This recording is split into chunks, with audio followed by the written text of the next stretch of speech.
Hello, good morning students.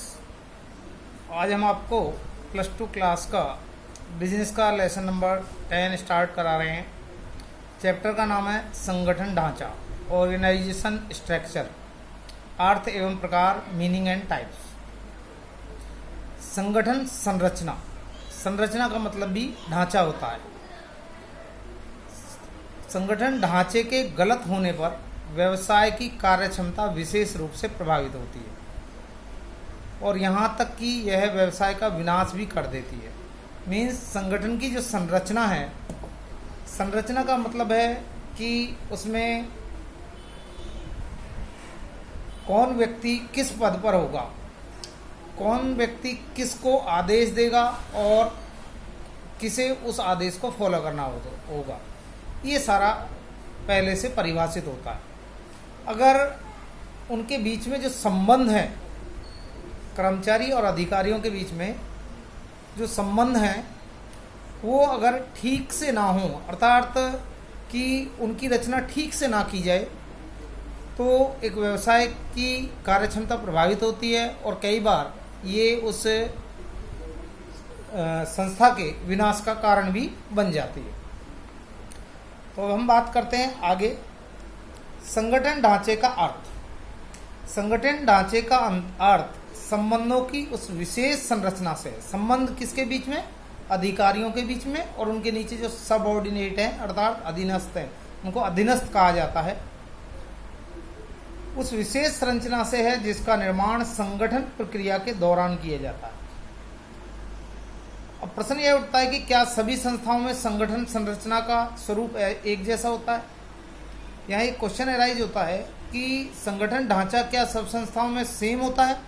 इसका उत्तर नहीं में दिया जाएगा, यानी इसका आंसर जो होगा वो नहीं है, क्योंकि प्रत्येक संस्था की प्रकृति और उसका आकार अलग अलग होता है। जैसे एक संस्था बड़े आकार की हो सकती है, दूसरी संस्था छोटे आकार की हो सकती है। इसी प्रकार एक संस्था जो है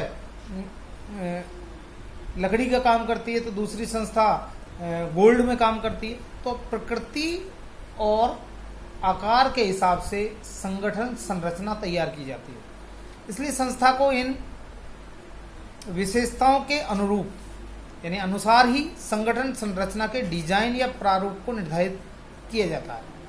अतः संगठन संरचना के अनेक प्रारूप हो सकते हैं। प्रारूप मीन्स प्रकार हो सकते हैं, और एक संस्था में एक बार निर्धारित संगठनात्मक ढांचे में बदलती परिस्थितियों के अनुसार परिवर्तन होता रहता है।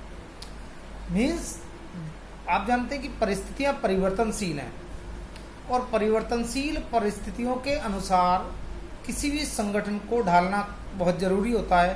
तो संगठन ढांचे में भी परिस्थितियों के अनुसार ही परिवर्तन करना होता है। निष्कर्ष रूप में कहा जा सकता है कि संगठन संरचना का कोई एक ऐसा प्रमाणित प्रारूप नहीं है जिसे सभी संस्थाओं में समान रूप से लागू किया जा सके। अर्थात कोई एक मेथड या एक तरीका नहीं होता या एक प्रकार नहीं है जिसको सब संस्थाओं में हम कहें कि इसको समान रूप से लागू कर सकते हैं। इसके अनेक प्रकार होते हैं जिनका वर्णन इस अध्याय में आगे है। यहाँ एक टॉपिक दिया हुआ है, टूल किट देखेंगे आप।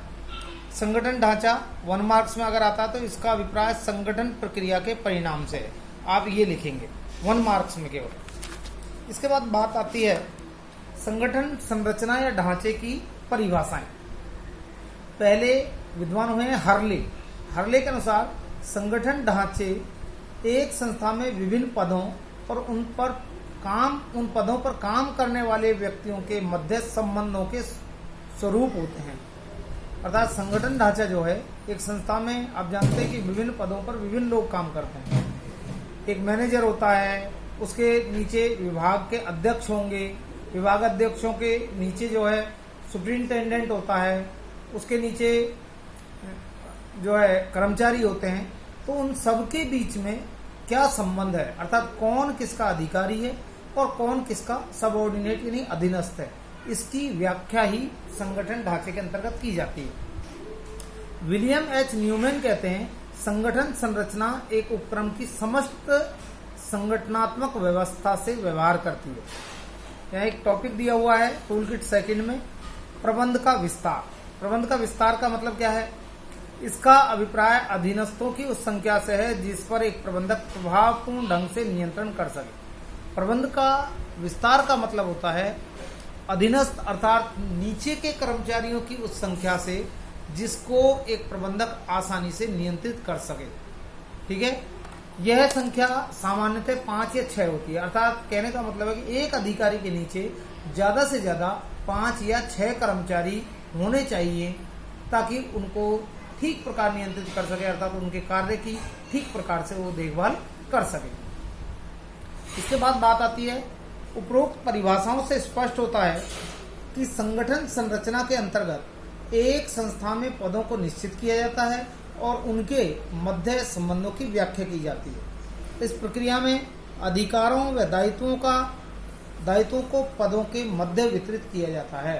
अर्थात इस प्रक्रिया के अंतर्गत किस पद पर कौन व्यक्ति कार्य करेगा ये निर्धारित किया जाता है और उनके बीच में क्या संबंध होंगे, अर्थात कौन अधिकारी होगा, कौन अधीनस्थ होगा, इस बात की व्याख्या की जाती है। संगठन संरचना के प्रारूप का वर्णन करते हैं। संगठन संरचना के प्रारूप अर्थात प्रकार। संस्था में काम करने वाले सभी कर्मचारियों को या व्यक्तियों को कुछ काम सौंपे जाते हैं और कार्य निष्पादन यानी काम पूरा करने के लिए आवश्यक अधिकार दिए जाते हैं। आप जानते हैं कि जब भी किसी व्यक्ति को काम सौंपा जाता है उसको अधिकार सौंपने अनिवार्य होते हैं। अगर काम सौंप दिया और उसको पूरा करने के अधिकार नहीं दिए तो वह उस व्यक्ति को अधिकारी काम के प्रति उत्तरदायी यानी जिम्मेवार नहीं ठहरा सकता। एग्जाम्पल लेते हैं, मान लीजिए हम ये कहते हैं कि भाई अपने शहर यानी पलवल से क्राइम को खत्म करना है, लेकिन पुलिस को उसके लिए कोई भी पावर ना दी जाए, कोई भी अधिकार ना दिए जाए, तो वो अपने उत्तरदायित्व की पूर्ति नहीं कर सकते, अर्थात अपनी जिम्मेवारी को पूरा नहीं कर सकते। विभिन्न व्यक्तियों को ये अधिकार और दायित्व किस प्रकार दिए जाएं, यह प्रत्येक संस्था की कार्य की प्रकृति पर निर्भर करता है। अर्थात किस व्यक्ति को कितने अधिकार दिए जाएं, ये संस्था की प्रकृति पर और आकार पर निर्भर करता है। विभिन्न संस्थाओं की कार्य की प्रकृति में अंतर होता है, यानी हर संस्था का काम करने का अलग तरीका होता है, आकार अलग होता है, प्रकृति अलग होती है। अतः कार्य की प्रकृति अलग होने के कारण अधिकार और दायित्वों को विभाजित करने के ढंग भी अलग अलग होते हैं, अर्थात उनको बांटने के ढंग भी अलग अलग होते हैं। अर्थात विभिन्न व्यवसायों की संगठन संरचना अलग अलग होती है। संगठन संरचना के मुख्य प्रारूप ये 4 दिए हुए हैं आपकी बुक में, देख लीजिए। पहला कार्यात्मक संगठन ढांचा, दूसरा है डिविजनल संगठन ढांचा, तीसरा रेखा संगठन और शीर्ष संगठन ढांचा, और चौथा है रेखा एवं स्टाफ संगठन अथवा शीर्ष एवं समांतर संगठन। फर्स्ट और जो सेकंड आपको दिए हुए हैं कार्यात्मक संगठन ढांचा और डिविजनल संगठन ढांचा, ये हमारे सिलेबस में है। थर्ड और फोर्थ हमारे सिलेबस में नहीं है, आगे चल के ये आप पढ़ेंगे। तो सबसे पहले हम बात करते हैं कार्यात्मक संगठन ढांचा। जैसा कि इसके नाम से प्रतीत होता है कि कार्यात्मक संगठन ढांचे का अर्थ पूरी संस्था को संस्था के द्वारा किए जाने वाले कार्यों के आधार पर यानी क्रियाओं के आधार पर विभाजित करने से। कार्यात्मक संगठन ढांचे का अर्थ पूरी संस्था में किए जाने वाले कार्य के आधार पर संगठन को विभाजित करने से। संगठन ढांचे की यह सबसे सरल और सर्वाधिक प्रचलित पद्धति है। ये सबसे आसान पद्धति होती है, यानी जिसमें पूरे काम को विभिन्न लोगों के बीच में बांट दिया जाता है। इसके अंतर्गत एक जैसी सभी क्रियाओं को अलग अलग इकाइयों में विभाजित कर दिया जाता है।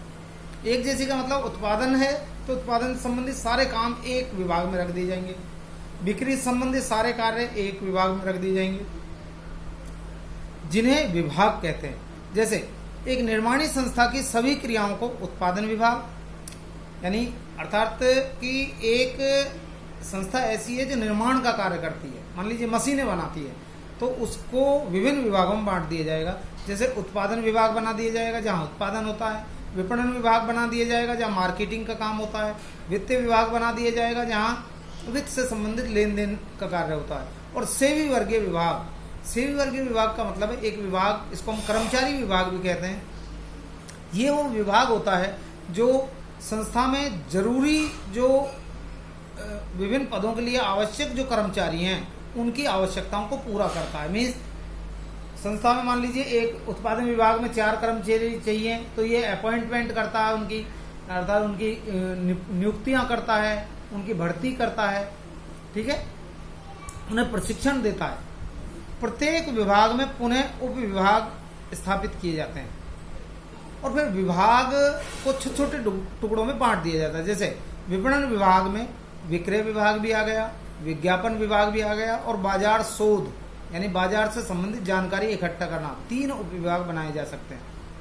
उप विभागों के अधिकारी विभागाध्यक्ष के प्रति उत्तरदायी होते हैं, यानी हर नीचे का कर्मचारी अपने से ऊपर के अधिकारी के प्रति जिम्मेवार होगा, जवाबदेह होगा।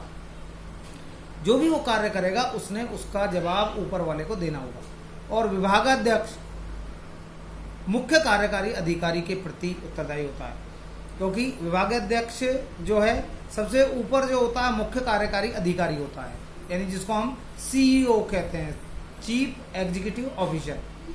उसके नीचे विभागाध्यक्ष होते हैं। विभागाध्यक्ष जो है जो है सीईओ को जवाब देता है, हर नीचे वाला ऊपर वाले को जवाब देता है। कार्यात्मक संगठन ढांचा टेलर द्वारा प्रतिपादित किया, ये ध्यान रखना। ये टेलर कपड़े सिलने वाले नहीं, टेलर एक व्यक्ति का नाम है, एक विद्वान हुए हैं FW Taylor, Frederick Winslow Taylor जिनका पूरा नाम है, ठीक है। इसके बाद बात करते हैं आगे। क्रियात्मक फॉर्मेंशिप का ही सुधरा हुआ रूप है। क्रियात्मक फॉर्मेंशिप आपने 6th चैप्टर में पढ़ा कि क्रियात्मक फॉर्मेंशिप में कार्य विशिष्टीकरण पर बल दिया जाता है, अर्थात प्रत्येक कार्य के लिए एक विशेषज्ञ नियुक्त कर दिया जाता है। ये दोनों संगठन प्रारूप विशिष्टीकरण के सिद्धांत पर आधारित है। दोनों में अंतर केवल यह है, यानी क्रियात्मक फॉर्मेंशिप में और कार्यात्मक संगठन ढांचे में, दोनों में यह अंतर है कि टेलर का संगठनात्मक ढांचा निम्न स्तर पर लागू होता है, जो टेलर ने दिया था वो लो लेवल पर लागू होता है, जबकि कार्यात्मक संगठन ढांचे का प्रयोग अपर लेवल यानी उच्च स्तर पर किया जाता है। कार्यात्मक संगठन ढांचे को निम्न क्षेत्र द्वारा हम समझ सकते हैं। देखिए इस तरह से आएगा, ये फिगर आपने बनानी है। जब 4 मार्क्स से क्वेश्चन आए कार्यात्मक संगठन ढांचे को समझाइए, तो ये फिगर आपने बनानी है। सबसे पहले अंशधारी, अंशधारी एक तरह से ऑनर्स होते हैं, मालिक होते हैं। उसके नीचे बोर्ड ऑफ डायरेक्टर होता है। ये जो अंशधारी हैं, मालिक हैं, एक संचालक मंडल की नियुक्ति करता है। संचालक मंडल के नीचे मुख्य कार्यकारी अधिकारी होता है। उसके नीचे फिर ये विभाग बना दिए गए हैं। पहला उत्पादन विभाग, विपणन विभाग, वित्त विभाग और सेवी वर्गीय विभाग। अब हमने पीछे पढ़ा कि विभिन्न विभागों को उप विभागों में बांट दिया जाता है। तो जैसे विपणन विभाग को बांट दिया विक्रय विभाग में, विज्ञापन विभाग में और बाजार शोध विभाग में। इसके बाद कार्यात्मक संगठन ढांचे के लाभ और दोष पढ़ेंगे हम। तो सबसे पहले देखिए कार्यात्मक संगठन ढांचे के लाभ, विशिष्टीकरण के लाभ, क्योंकि इसमें पूरी कंपनी को मुख्य क्रियाओं के आधार पर बांट दिया जाता है, इसलिए प्रत्येक विभाग का एक विशेषज्ञ प्रबंधक होता है। यानी एक विभाग का जो भी कार्य है वो एक विशिष्ट व्यक्ति जिसको कि उस कार्य से संबंधित विशेष जानकारी हो उसकी देखरेख में होता है। इस प्रकार कम समय में अधिक और अच्छा काम संभव हो जाता है।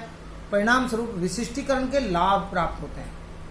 विशिष्टीकरण का मतलब है विशेषता, उस व्यक्ति को जो है उसमें स्पेशलाइजेशन प्राप्त हो जाता है, जिसके लाभ संस्था को मिलते हैं। सेकंड है समन्वय की स्थापना। इस एक विभाग में काम करने वाले सभी व्यक्ति अपनी अपनी जॉब के विशेषज्ञ होते हैं।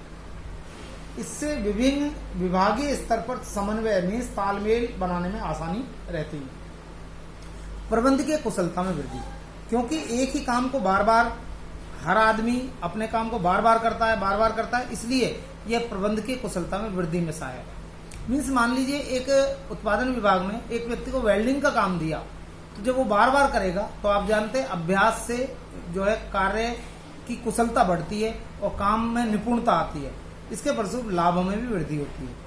प्रयत्नों की न्यूनतम दोहराई, क्योंकि एक कार्य एक विभाग द्वारा किया जाता है, इसलिए एक कार्य बार बार नहीं होता। बार बार का मतलब है कि उत्पादन विभाग ने भी उसको कर दिया और अन्य विभाग ने भी। संगठन के इस प्रारूप में प्रयत्नों की आवश्यक दोहराई समाप्त हो जाती है। जैसे वित्त का काम केवल वित्त विभाग द्वारा किया जाता है, अर्थात 2 या अधिक वित्त विभाग बनाने की जरूरत नहीं है।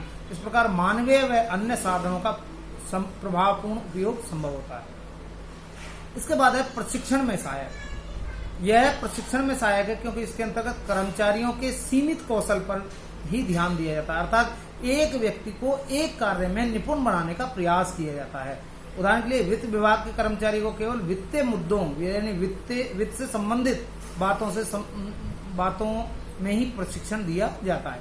और लास्ट है सभी कार्यों को समान महत्व। यह सुनिश्चित करता है कि सभी कार्य या क्रियाओं को समान महत्व दिया जाता है, चाहे वो उत्पादन विभाग की क्रियाएं हों, चाहे वित्त विभाग की क्रियाएं हों, किसी भी विभाग की क्रियाएं क्यों ना हो, सब विभागों को समान समान महत्व दिया जाता है। इसके बाद है नेक्स्ट में देखेंगे आप कि उत्पादन विभाग जो कार्यात्मक संगठन ढांचा है, इसके दोष क्या है। तो देखिए, कार्यात्मक संगठन ढांचे के निम्नलिखित दोष हैं। फर्स्ट है संगठनात्मक उद्देश्यों की अवहेलना। प्रत्येक विभाग जो है वो का अध्यक्ष अपनी इच्छा अनुसार काम करता है, क्योंकि आप जानते हैं कि सब स्वतंत्र होते हैं, वो अपने मर्जी से अपनी इच्छा के अनुसार काम करते हैं। वे हमेशा अपने विभागीय उद्देश्यों को महत्व देते हैं। जैसे उत्पादन विभाग है तो वो केवल उत्पादन पर कंसंट्रेट करेगा और ज्यादा से ज्यादा साधन जो भी हैं, ठीक है, उनको चाहेगा कि उसके विभाग को मिले, प्रायोरिटी अपने विभाग को देगा। अतः संगठनात्मक उद्देश्यों की हानि होती है और इस कारण से कई बार जो संगठन के मेन उद्देश्य हैं उनको लॉस का सामना करना पड़ता है। उदाहरण के लिए उत्पादन विभाग अपनी साख बनाने के लिए उच्च क्वालिटी का माल तैयार कर सकता है। इस बात को अनदेखा करके कि बाजार में रुझान का मतलब है बाजार में जो आवश्यकता है वो मध्यम क्वालिटी के माल की है, क्योंकि उत्पादन विभाग तो ये चाहेगा कि अच्छी क्वालिटी का ही माल बनाए, लेकिन बाजार में जो है मिडिल क्वालिटी का माल की डिमांड है। तो उत्पादन विभाग जो है अपनी साख को बनाए रखने के लिए, ठीक है, और जो संस्था के उद्देश्य हैं उनको हानि पहुंचा देता है। अंतर विभागीय समन्वय में कठिनाई। सभी विभागों के जो अध्यक्ष हैं वो अपनी मनमानी से काम करते हैं, इसलिए इसमें विभाग के अंदर तालमेल स्थापित होता है, लेकिन इससे अंतर विभागीय तालमेल में या समन्वय में कठिनाई हो जाती है। यानी एक विभाग के क्रियाओं में तो तालमेल बैठेगा, लेकिन सभी विभागों के साथ तालमेल करना बड़ा ही कठिन हो जाता है। हितों में टकराव।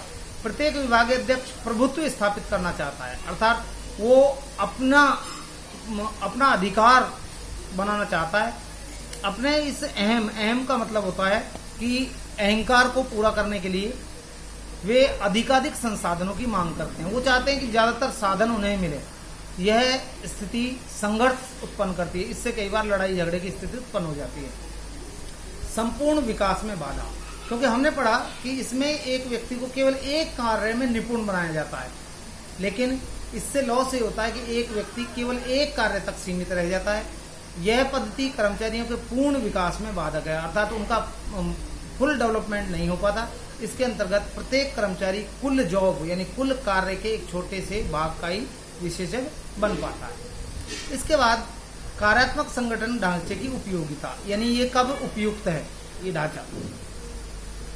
ये तब उपयुक्त होता है जहां व्यवसायिक इकाई का आकार बड़ा हो, जहां विशिष्टीकरण जरूरी हो, जहां अधिकारों का विकेंद्रीकरण आवश्यक हो। विकेंद्रीकरण का मतलब है कि सारी पावर को विभिन्न लोगों में बांट दिया जाए और जहां मुख्य रूप से एक ही उत्पाद बेचा जाए। ये आपने अच्छे से याद करने हैं, क्योंकि 1 मार्क्स में ये टॉपिक आ जाता है। इसके बाद सेकंड जो है डिविजनल या प्रभागीय संगठन ढांचा। डिविजनल संगठन ढांचा क्या है? डिविजनल संगठन ढांचे का पूरी संस्था को उसके द्वारा उत्पादित किए जाने वाले मुख्य उत्पादों के आधार पर बांट देने से है। अर्थात जैसे एक कंपनी फ्रिज भी बनाती है, एसी भी बनाती है और एलईडी भी बनाती है, तो उसको एलईडी के लिए अलग से विभाग बना देना, फ्रीज के लिए अलग से विभाग बना देना, फिर उसमें उन विभागों में उप विभाग बना देना। इससे एक एक काम जो है इस विभाग के अंतर्गत वो रिपीट होता है। जैसे फ्रीज के लिए उत्पादन विभाग अलग होगा, एसी के लिए उत्पादन विभाग अलग होगा, और एलईडी के लिए ठीक है अलग से एक उत्पादन विभाग की स्थापना करनी पड़ेगी। यदि किसी व्यावसायिक उपक्रम में अनेक प्रकार की वस्तुओं का निर्माण होता है तो कार्य अनुसार विभागीकरण के स्थान पर वस्तुओं के अनुसार विभागीकरण को प्राथमिकता दी जाती है। जहाँ एक से ज्यादा वस्तुएं बनती हैं वहां इस ढांचे का प्रयोग किया जाता है, क्योंकि ऐसी स्थिति में कार्य अनुसार विभागीकरण में यह डर बना रहेगा कि कुछ वस्तुओं के उत्पादन और विपणन पर अधिक ध्यान दे दिया जाएगा और कुछ पर बिल्कुल भी ध्यान नहीं दिया जाएगा। इसके परिणाम स्वरूप कुछ उत्पाद अधिक बिकेंगे और कुछ कम। ऐसे परिणामों से बचने के लिए पूरी संस्था को जो है वस्तुओं के आधार पर अलग अलग डिवीजन में बांट दिया जाता है। प्रत्येक वस्तु डिवीजन से संबंधित क्रय, विक्रय, विज्ञापन, उत्पादन, वित्तीय आदि कार्य उस डिवीजन प्रबंधक की देखरेख में होते हैं। यानी जो डिवीजन आपने बनाए, एक एसी डिवीजन बना दिया, एक रेफ्रिजरेटर डिवीजन बना दिया और एक एलसीडी या एलईडी डिवीजन बना दिया, तो हर एक का एक एक जो है डिवीजन प्रबंधक अपॉइंट किया जाएगा। ये सभी कार्य सभी डिवीजनों द्वारा अलग अलग किए जाते हैं। इस संगठन ढांचे को अलग अगले जो चित्र है उससे दिखाया गया है। तो यहाँ भी आप देखेंगे, देखिए यहाँ भी वही सबसे पहले ओनर जो है अंशधारी होते हैं, उसके बाद संचालक मंडल होता है, मुख्य कार्यकारी अधिकारी होता है, यहाँ तक सेम है। अब इसमें मान लो ये जो संस्था है इसमें दो वस्तुएं बनती हैं, धातु वस्तु डिवीजन यानी धातु की वस्तुएं बनती हैं और प्लास्टिक की वस्तुएं बनती हैं। तो धातु वस्तु डिवीजन में उत्पादन, विपणन, वित्त और सेवा वर्गीय विभाग बना दिए। ऐसे ही प्लास्टिक वस्तु डिवीजन में भी उत्पादन, विपणन, वित्त और सेवा वर्गीय विभाग बना दिए। इसके बाद बात आती है इसके लाभ और दोषों की। डिविजनल संगठन ढांचे के लाभ, पहला है लाभ डिविजनल अध्यक्षों का विकास। विकास क्यों? प्रत्येक डिवीजन अध्यक्ष अपने उत्पाद से संबंधित, मान लीजिए जो है फ्रीज से संबंधित जो डिवीजन होगा उसका जो अध्यक्ष होगा वो फ्रीज से संबंधित सभी कार्य जैसे क्रय का, विक्रय का, विज्ञापन का, उत्पादन और वित्त आदि को देखता है। यह चीज एक डिवीजन अध्यक्ष में विभिन्न कौशल विकसित करने में सहायक करता है, तो उसको एक तरह से ऑलराउंडर बना देती है ये चीजें। इसके बाद है डिवीजन परिणामों को आंका जा सकता है। प्रत्येक डिवीजन की जो सभी क्रियाएं हैं वो स्वतंत्र रूप से होती हैं, अर्थात फ्रीज का जो विभाग है उसका एलईडी के विभाग से या